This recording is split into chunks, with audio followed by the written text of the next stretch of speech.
Sup dudes, it's Snail. So last video we covered Fallout 4 Capital Wasteland, which is an upcoming mod that aims to remake and polish Fallout 3 in its entirety for the Fallout 4 engine. Now of course, if you've been watching my channel for a little while, you'll know all about the dozen or so comments I got asking why Capital Wasteland didn't get covered in this video in the corner. The reason why is because that team has already brought part of Fallout 3 to life with a complete remake of what is, in my opinion, the best DLC Fallout 3 has to offer. Now I could sit here and I could retell my experience playing the mod to you. I mean, I thought about it, don't get me wrong, but you guys deserve better, and instead what I did was I played the first 25 minutes of both Fallout 3 Point Lookout and Fallout 4 Point Lookout so that we could compare and contrast exactly how these two versions of the exact same DLC stack up against one another. Buckle in because this video is a brief overview of Fallout 4 Point Lookout. And remember, if you like this video, if you think this video is good, make sure you hit the like button down below. If you want to see more like this, make sure you hit subscribe. And if you have something to say, get down in the comments section. I respond to every single comment I can. Now, without further ado, let's get right into it. But first, let's answer this question for the record. What is Fallout 4 Point Lookout? Well, in short, it's a mod made by the same team from Capital Wasteland. And if you don't remember what that is, it's the Fallout 3 remake we covered in the last video. The mod seeks to completely recreate and modernize the Point Lookout DLC from Fallout 3. The mod itself can be found on Nexus Mods, and it requires all DLC as well as the extended dialogue interface, which is in itself a mod that reworks the dialogue system so that you're able to see your dialogue options in full without the annoying 4-option wheel that was introduced with Fallout 4. And this mod is crucial, by the way, as you'll see shortly, so make sure you have it. So I can't really confirm this detail, but for the moment, let's assume that it is not compatible with the next-gen update. I don't have the next-gen update, and I don't have two different versions of the game, so I couldn't really test, but I think it's safe to say that it's probably not compatible. So for this mod, you're going to want game version 1.10.163, which is the newest version before the next-gen update. Now, for the sake of comparison, like I did say earlier, I went back and I played some of Fallout 3's Point Lookout, and I'm really glad I did, because I don't think I'd have nearly as deep an appreciation for this mod remake if I didn't. So much work has been put into this, seamlessly porting the locations, quests, characters, and the atmosphere of the original. So first, let's look at how well the mod integrates the onboarding and travel to the DLC area. For those of you who don't remember or don't know, Point Lookout is its own world space. It exists outside of DC, and it also, in this case, exists outside of the Commonwealth. In Fallout 3, to get to Point Lookout, you have to travel to the southmost point of the map, and on the shores of the Potomac River, you're going to find a docked boat named the Duchess Gambit. This vessel is the travel point between the DC area and Point Lookout State Park, which, by the way, is a real place. I know because I googled it. And I had to Google it because, well, I'm not American. In Fallout 4, it's a little different. Obviously, there's no Potomac River, or really any reliable river at all, and if there was, it would probably be too dangerous considering the marshes on the south end of the area. So for that reason, in Fallout 4, the riverboat landing is on the Atlantic coast, nearby the castle. However, in terms of where it's placed and how it looks, that is where the differences end. The vessel is still the Duchess Gambit, and it is still docked at shore. And in both Fallout 3 and Fallout 4, there is a desperate mother waiting for you by the boat. She's looking for her daughter Nadine, who ran off to Point Lookout to look for the punga fruit. And I want to take a minute to point out this interaction because I think it's going to highlight another huge difference in something I talked about in the last video as well. And that difference is the difference with which either game handles dialogue. Last video I explained a hybrid method would be used with Capital Wasteland, and this mod is a shining example of that hybrid method. Firstly, there is no spoken protagonist. None of your lines as the player character will ever be vocalized by your character. Secondly, and in my opinion, a strict improvement, the camera will no longer focus an NPC that wants your attention. In Fallout 3, Nadine's mother just kind of immediately jumps out at you as soon as you approach the boat. You can't ignore her, you must give her an answer, and you have to hear her plea for help. Now, you can argue that this is a good thing, because this way, you don't get the chance to miss her, and you get access to this quest before you even leave the DC area. However, in Fallout 4, because the dialogue cam was changed to be more cinematic, thus better accommodating a spoken protagonist, this immediate attention grab and camera zoom in doesn't happen, and you have to initiate contact if you want to speak to her. Now, I actually like this change because it helps service your agency as a player, especially being in a Fallout title that arguably gives you the least agency in the entire series. boundaries. And sometimes it can also be pretty jarring when you're going about your business, doing whatever you want, and then all of a sudden you're just zoomed in on by some random NPC that you previously really didn't care about. I'm just saying, it's nice to have the option and not get immediately sucked out of my immersion like that. And third, and my favorite part, the cinematic dialogue camera is a little more engaging to me than the old talking head camera view. That's just my personal taste talking. Let me know down below if you disagree. Now, other than these three key differences between games, the classic Fallout dialogue box is present as well as having more or less than 4 options. Dialogue options and their reactions also haven't changed. Here's a quick example. You look like a man who's been around the wastes, so I'll cut right to it. You look like a woman who's been around the waist, so I'll cut right to it. This will, of course, not just be limited to this section, it is present throughout the entire mod. So for those of you who are hoping for an authentic Fallout 3 experience, you can rejoice. Role-playing is back on the menu, boys. Now, after speaking to Nadine's mom, you board the Duchess Gambit and you speak to Tobar. Tobar tells you a little bit more about Point Lookout while you're on the boat and offers to take you there for the price of a riverboat ticket. So obviously, we buy one of these tickets in either game, and then we head off to the cabin where we lay down on the cot and wait for the boat to arrive at Point Lookout. In either game, as you enter the world space, the same scripted event plays from Fallout 3. The Duchess Gambit sails loftily into the bay, parting the sickly green mist on the water as it glides.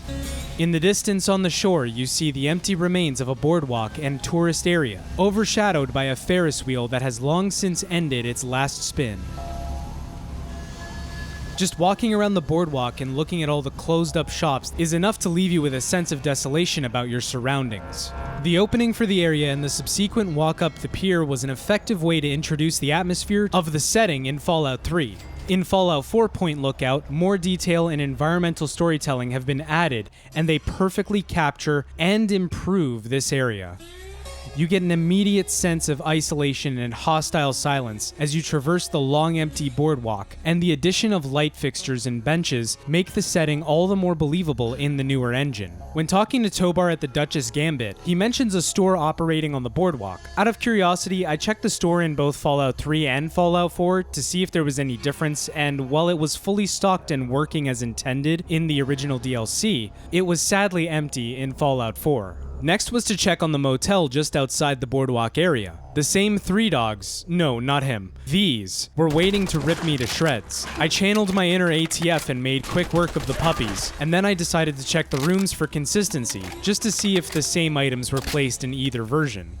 And to my surprise, the rooms were almost exact. The only thing missing is a bit of environmental storytelling that implied the occupant of this room was actually a spy whose cover was blown. It wasn't until I left the room in the motel in 4 that I realized just how oppressive the atmosphere of the peninsula really was in this rendition. In fact, I thought it was so much better than what was present in Fallout 3.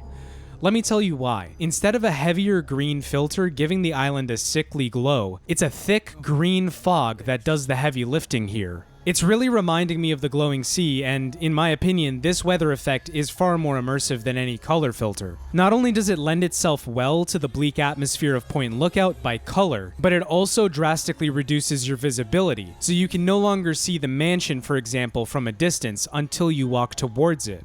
I believe this is also what the Capital Wasteland team is going to be putting into practice when they say they'll use weather effects instead of a color filter to replicate the bleak atmosphere in Fallout 3 without using a color filter. Speaking of the mansion, the last location we're going to look at is the mansion, where a massive battle is taking place just as you walk in, and you're tasked by a ghoul named Desmond to help defend it from the waves of tribals that are busting down the walls to get in. This quest is recreated in full. It includes dogs you're afraid of shooting, set pieces like exploding walls and the floor collapsing beneath you also make a return. Although they aren't perfect, they are good enough for the purpose of a mod remake.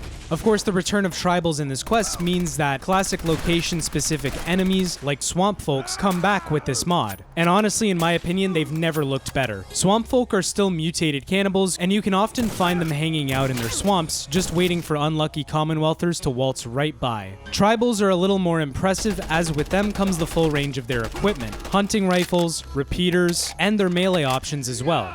Of course, if you remember the original Fallout 3, the enemies in Point Lookout were really tough, by like a wide margin, tougher than most things you'd find in DC. And that's true here as well. The enemies in Fallout 4 Point Lookout hit hard and they're spongy. Of course, to fight these enemies, you'll need equipment, armor, and weapons to match what they can dish out. And it just so happens that Desmond has a vast array of weapons lying around his place, including a Fallout 3 sniper rifle. This sniper rifle came in really handy when it came time to defend the foyer of the mansion. Later on, while I was exploring the area around the crashed jet, I found a metal armor outfit inside of a chest, and this thing has some crazy damage resistance. It also looks like it's faithful to the Fallout 3 rendition of metal armor as well. Now, I don't have an exact figure or list or spreadsheet in front of me of what and how many items from Fallout 3 were ported in, but the fact that I've already noticed so many things being ported is probably a pretty good sign. If you could find it in Point Lookout in Fallout 3, you can probably find it here in this mod as well.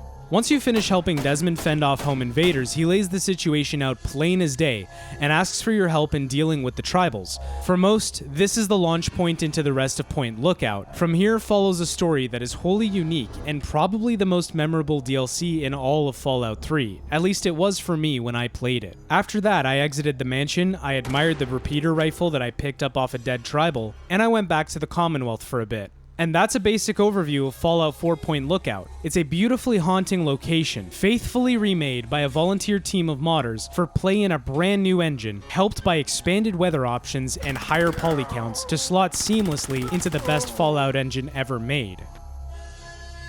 Anyways, I hope you guys liked the comparison in the video, but I do want to take a brief moment to address something while I have your attention. Many have correctly pointed out that projects like Capital Wasteland have taken nearly the entire lifespan of Fallout 4 to produce. Listen, I get it. I really do. I'm a fan of Fallout and these mods first and foremost, over being a YouTuber who covers these for views. Oftentimes when I upload a video about something, it's actually just because I really like what I'm talking about and I want to make a video on it. Like, more so than just like getting views as a YouTuber, I'm most interested in covering things that I actually genuinely care about. Projects that I believe in, mods that I really like. These are the things I like to cover in my videos. So please understand, I don't speak for these teams by any means. So what I'm about to say was not prompted by anybody else except myself and my own feelings. But I want you all to understand that for those of you who think that it's taken a little too long to get these projects off the ground, these projects are often just as much work as making a brand new game. The difference is they don't make money while they're doing it, so they're navigating full-time jobs, families, social lives to give us these experiences for absolutely free. Now, granted, some of them have Patreons, but imagine if everybody who was invested in playing this mod actually paid for it. They'd be rolling in dough, but that isn't the case here. And I imagine that quite a bit of Patreon funds, although I don't have exact numbers on this obviously, go towards helping to pay for expenses such as hiring voice actors and people who have the time to be paid for the work that they do. That's just what I'm imagining from the situation for the teams that have a Patreon and have donations set up. I know it's a lot to ask, but have some faith in them, because if Point Lookout proves anything, it's that we're all in for a serious treat if or when these projects see release. And it's really hard to make something that you're really proud of if no one else believes in you. So I, for one, believe in these teams. And my hope is that I can get you to believe in them as well. And remember, if you want to play this mod, you can. Check the description for the Nexus link down below, and you'll have access to Point Lookout in Fallout 4, just like I did. Anyways, that's it for the video. Thank you so much for watching. I'm Snail. If you liked the video, make sure you hit like. If you didn't like it, dislike it. Subscribe if you want to see more videos like this. I got a couple more in the tank, and then we're moving on to something a little bit different, but not too different to where you're not going to enjoy it. I have a feeling you're going to like a lot of what I got coming up. Comment down below with an opinion if you want to add to the conversation. As always, my comment section is an open forum. That being said, take care, brush your hair. I'm Snail, and I'm out of here. Peace, dudes.